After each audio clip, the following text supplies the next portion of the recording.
Now you are going to learn advanced English and academic English. පුංචි කාරණයක් මතක් කරලා මම යන්නම්. ඔබ දන්නවා බහුතරයක් දෙනා ඉංග්‍රීසි ඉගෙන ගන්න ආසයි. අපිට කියන්න පුළුවන් ඉංග්‍රීසි ලවර්ස්ලා කියලා.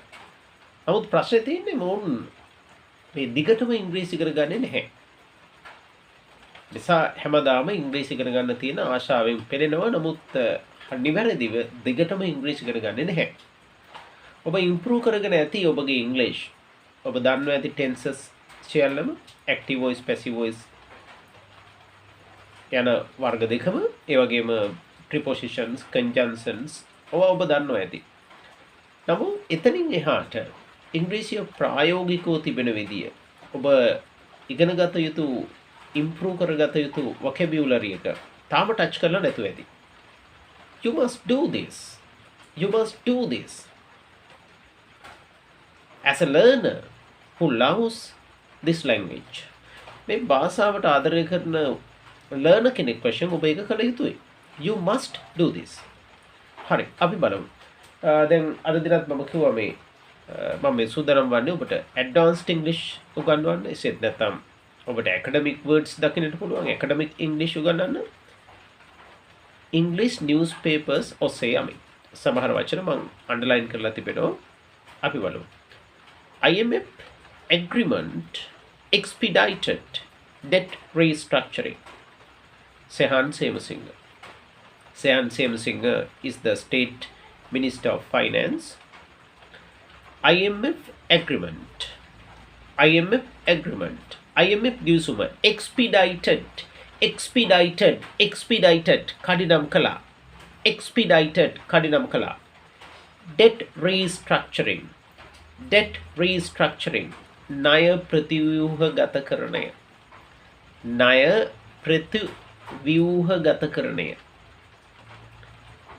IMF agreement expedited කඩිනම් කළා. debt restructuring ණය ප්‍රතිව්‍යුහගතකරණය. IMF agreement expedited debt restructuring. debt restructuring. debt කියන්නේ ණය. restructuring කියලා කියන්නේ ප්‍රතිව්‍යුහගතකරණය. expedited කඩිනම් කළා. මොකක්ද මේ මොකක් විසින්ද මේ ක්‍රියාව කළේ? IMF agreement එක තමයි IMF ගිවිසුම තමයි කඩිනම් කළේ ණය ප්‍රතිව්‍යුහගතකරණය. This is a statement by Sehan Semasinger. He is the State Minister of Finance. මුදල් රාජ්‍ය අමාත්‍ය සෙහන් සේමසිංහ මහතා විසින් නැත්නම් ඇමතිතුමා විසින් කරන ලද ප්‍රකාශයක් මේ. බලන්න.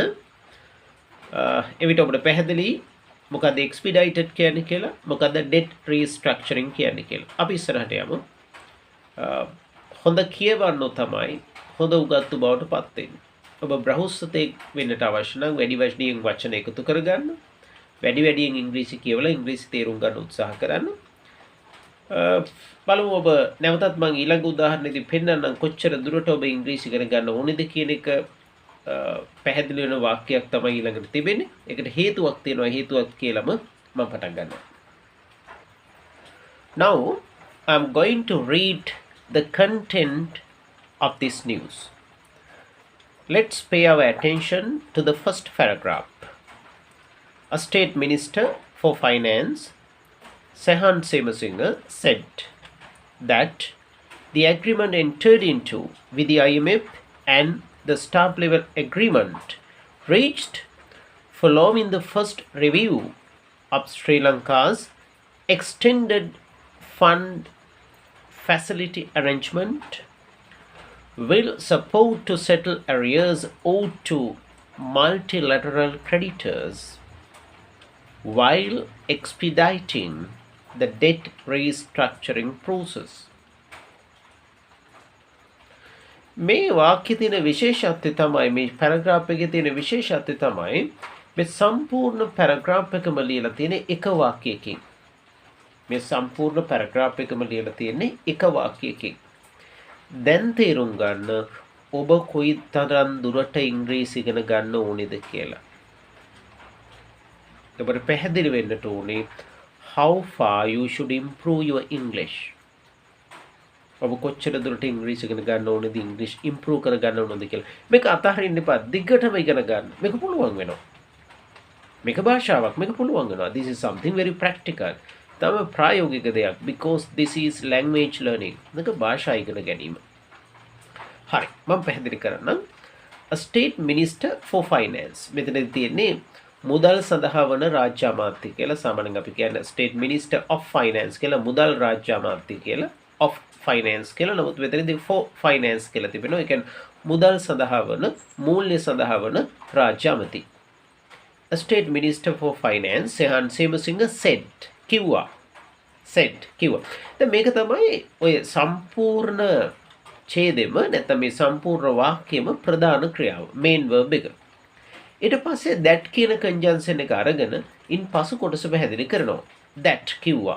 එනම් that එනම් said කිව්වා. මොකද කිව්වේ that එනම් බලන්න. State Minister for Finance සෙහන් Semasinghe said. මුදල් සඳහා වන රාජ්‍ය අමාත්‍ය නැත්නම් මූල්‍ය සඳහා වන රාජ්‍ය අමාත්‍ය සෙහන් සේමසිංහ said කිව්වා. That enam the agreement entered into පිවිසුණු ගිවිසුම එළඹුණු ගිවිසුම the agreement entered into with the IMF එකත් සමග එළඹුණු ගිවිසුම. දැන් අපි මේ ගිවිසුමකට එළඹෙනවට කියන්නේ enter into an agreement.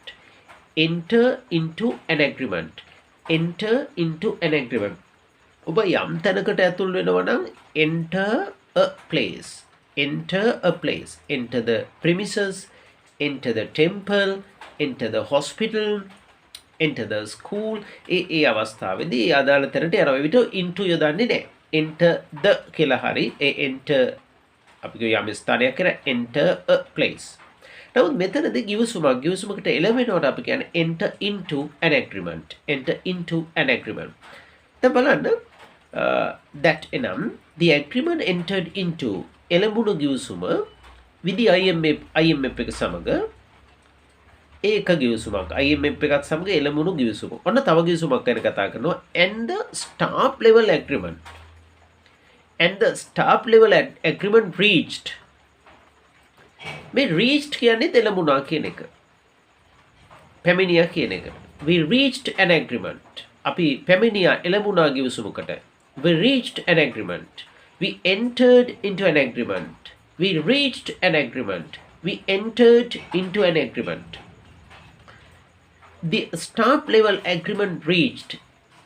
කාර්ය මණ්ඩල මට්ටමේ ගිවිසුම. එළඹුණු කාර්ය මණ්ඩල මට්ටමේ ගිවිසුම following the first review. මේ ගිවිසුමට එළඹලා තිබෙන්නේ following the first review. ප්‍රථම සමාලෝචනයෙන් පසුව. review කියන්නේ සමාලෝචනය. following කියන්නේ මෙතනදී after කියන අදහස. after the first review. following the first review. after වලට වඩා following කියන එක academic මේ අවස්ථාවේදී අපි following යොදනවා. following the first review. ප්‍රථම සමාලෝචනයෙන් පසු මොන ප්‍රථම සමාලෝචනයෙන් පසුද?